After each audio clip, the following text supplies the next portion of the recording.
Hello everyone, I am Ankita Sharma.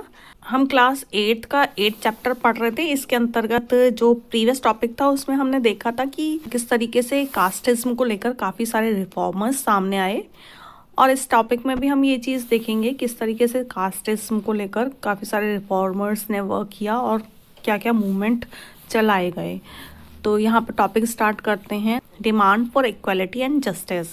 19th century का second half आते आते काफ़ी सारे जो लोग थे, जो नॉन ब्राह्मण लोग थे, उन्होंने जो कास्टिज्म की जो प्रथा चल रही थी उसके अगेंस्ट एक्शन लेना स्टार्ट कर दिया। जो कास्टिज्म डिस्क्रिमिनेशंस हो रहा था सोसाइटी के अंतर्गत, उसके अगेंस्ट मूवमेंट करना स्टार्ट कर दिया था। इसी के रहते एक सतलामी मूवमेंट किया गया जो सेंट्रल इंडिया में किया गया था, और किसने किया था? घासीदास के द्वारा ये सतनामी मूवमेंट किया गया था।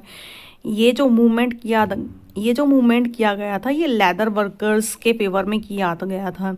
इसी तरीके से ईस्टर्न बंगाल में हरिदास ठाकुर ने भी मूवमेंट किया था। इन्होंने चंडाल्स कल्टीवेटर्स जो थे उन लोगों के फेवर में मूवमेंट किया। इसके अलावा हरिदास जो थे उन्होंने ये क्वेश्चन उठाया कि ब्राह्मण्स जो टेक्स्ट हैं उसमें कास्टिज्म का सिस्टम इस तरीके से दिया हुआ है।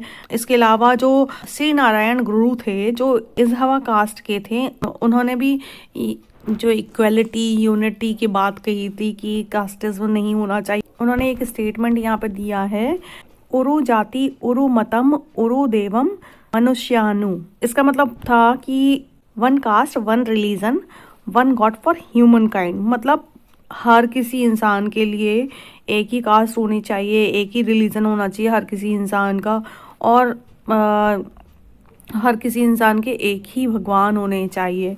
तो इसी तरीके से जो और भी कई सारे फाउंडर्स आए, कई सारे लीडर्स आए, ये जितने भी लीडर्स आए थे, रिफॉर्मर्स आए थे जिन्होंने कास्टिज्म के बारे में बोला था, मतलब कास्ट इक्वलिटी के बारे में बोला था, कास्ट इक्वलिटी के फेवर की बात बोली थी, वो सारे के सारे नॉन ब्राह्मण्स थे।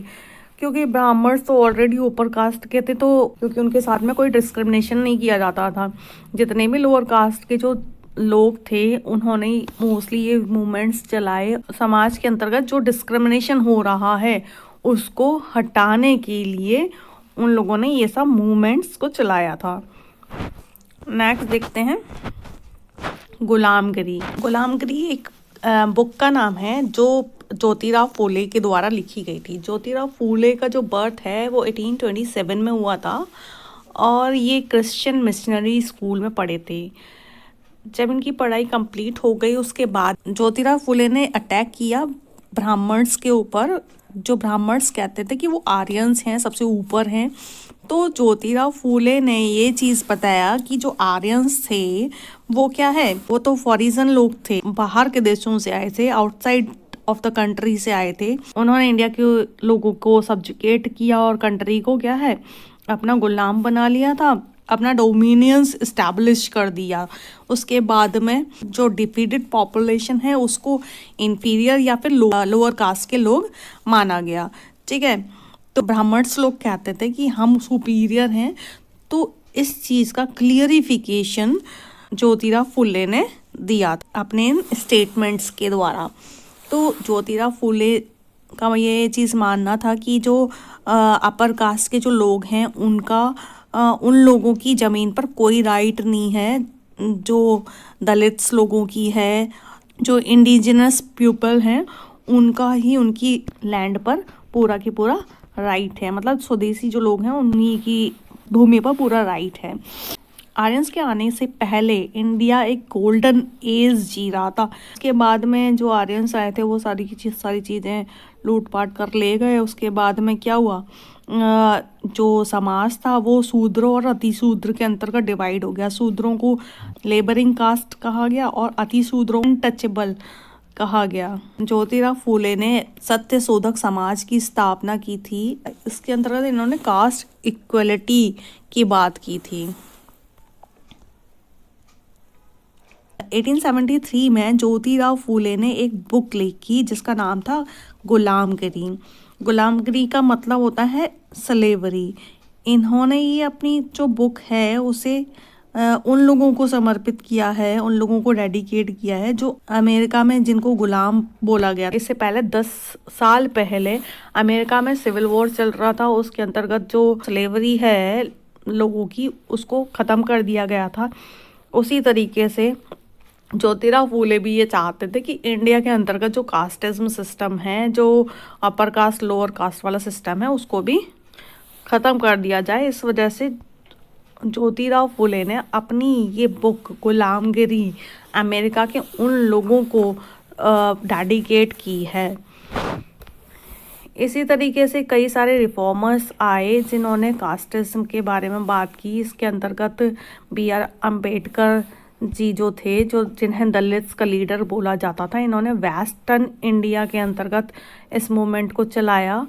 और TV रामास्वामी नायकर हैं, इन्होंने साउथ साइड में दलित मूवमेंट्स को चलाया था, मतलब इन्होंने दलित मूवमेंट के फेवर में बात की थी।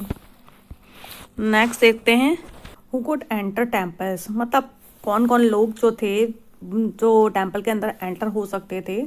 पहले जो प्रथाएं चल रही थी उसमें ब्राह्मण लोग मंदिर में एंटर हो सकते थे। जो शूद्र लोग होते थे, जो बहुत ही ज़्यादा लो कास्ट के होते थे, उनको टेम्पल के अंतर्गत एंटर करना अलाउ नहीं था। तो BR अम्बेडकर जी जो थे वो मेहर फैमिली से बिलोंग करते थे। इन्होंने ये सब चीज़ें फेस की। जब ये स्कूल जाते थे तो इन्हें क्या है, नीचे ज़मीन पर बिठाया जाता था, क्लासरूम के बाहर जो ग्राउंड होता था उसमें बिठाया जाता था। इसके अलावा उस नल से पानी भी नहीं पीने दिया जाता था जिस नल से बच्चे पानी पीते हैं। और तो इन्होंने ओवरऑल इन्होंने अनटचेबिलिटी को, ये जो भेदभाव है उसको बहुत ज़्यादा फेस किया था। क्योंकि ये इंटेलिजेंट थे तो इन्हें एक फॉलोशिप मिल गई। इन्होंने US जाके हायर स्टडी की, हायर एजुकेशन प्राप्त की। इसके बाद में जब ये लौटे 1990 में, इन्होंने upper caste power in contemporary society के ऊपर इन्होंने काफ़ी सारा कुछ लिखा। इन 1927 में इन्होंने टेम्पल्स के अंतर्गत टेम्पल मूवमेंट चलाया। 1927 में इन्होंने टेम्पल मूवमेंट चलाया था। इसके अंतर्गत महार जो कास्ट थी उन्होंने काफ़ी सारा पार्टिसिपेट किया और वो मंदिर के अंदर एंटर हो गए और वहाँ का जो पानी है उसको भी पीने लग गए, जिससे कि जो प्रीस्ट थे उनको बहुत ज़्यादा बुरा लगा कि ये लोग भी हमारे नल से पानी पीने लग गए। तो ये सब चीज़ें उस समय पे थी। इसके बाद में जो BR अम्बेडकर जी थे उन्होंने 1927 से लेकर 1935 के बीच में 3 टेम्पल एंट्री मूवमेंट्स को चलाया था। नेक्स्ट आगे देखते हैं द नॉन ब्राह्मण मूवमेंट्स। नॉन ब्राह्मण मूवमेंट अर्ली 19th सेंचुरी में नॉन ब्राह्मण लोगों ने स्टार्ट किया था। इसमें वो नॉन ब्राह्मण लोग थे जो एजुकेट हो गए थे, जिसके पास ज़्यादा वेल्थ आ गई थी और जिनका इन्फ्लुएंस ज़्यादा हो गया था।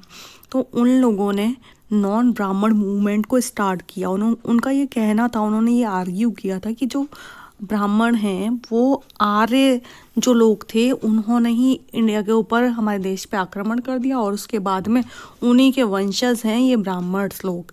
इसके आगे जो EV रामास्वामी नायकर हैं, इनको पेरियार के नाम से भी जाना जाता है।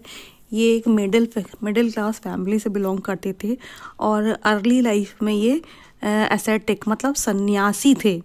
इन्होंने कई सारे संस्कृत के जो टेक्स्ट लिखे गए थे उनको केयरफुली रीड किया, मतलब काफ़ी ज़्यादा नॉलेज थी इनको जो संस्कृत की जो टेक्स्ट बुक्स थी उनके बारे में।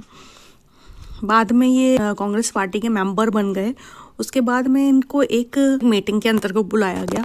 वहाँ पर इन्होंने ये चीज़ देखा कि वहाँ पर जो फूड का सिस्टम है वहाँ पर बहुत ज़्यादा डिस्क्रिमिनेशंस हो रखा है। जो सिटिंग अरेंजमेंट है वो कास्ट के अकॉर्डिंग डिस्क्रिमिनेटेड हो रखा है। इनको बहुत ज़्यादा अजीब सा इनको फील हुआ, तो उसके बाद में इन्होंने जो कांग्रेस पार्टी है उसको क्विट कर दिया। और उसके बाद में इन्होंने जो पेरियार थे, Periyar found the self respect movement. Periyar ने सेल्फ रेस्पेक्ट मूवमेंट को स्टार्ट किया था। इन्होंने ये चीज़ बोला कि हर किसी पर्सन की अपनी सेल्फ रेस्पेक्ट होती है और जो अनटचेबिलिटी चल रही है उसको ख़त्म करना चाहिए। मतलब इसके ये जो कास्टिज्म है उसको इन्होंने काफ़ी ज़्यादा क्रिटिसाइज भी किया था। जो पेरियार थे वो बहुत बड़े क्रिटिक थे हिंदू स्क्रिप्चर्स के, और इन्होंने मनुस्मृति जो मनु के द्वारा लिखी गई थी मनुस्मृति उसको भी बहुत क्रिटिसाइज किया। इसके अलावा जो भगवद गीता, रामायण, इन सभी को ये क्रिटिसाइज करते थे। इनका कहना था ये जो ब्राह्मणवादी समाज था उस समय पे उन लोगों ने ये सारी चीज़ें लिखी हैं और ब्राह्मणवाद को ऊपर ऊपर रखा हुआ है। उस समय पे जो ब्राह्मण अथॉरिटीज़ थी उन लोगों ने डोमिनेट किया किसको, लोअर कास्ट के पीपल्स को और वुमेन्स को। तो इसी लाइन पर कई सारे जो लोग थे उन्होंने कास्टिज्म का विरोध किया और धीरे धीरे क्या है ये कास्टिज्म का सिस्टम धीरे धीरे कम होता गया। कास्टिज्म का पहले भी बहुत बड़ा मुद्दा था और आज भी लोग इस पर काफ़ी ज़्यादा चर्चाएं करते हैं और ये आज भी बहुत बड़ा मुद्दा है। हालांकि कास्टिज्म पहले जितना स्ट्रॉन्ग नहीं है बट ये एक चर्चा का विषय आज भी है।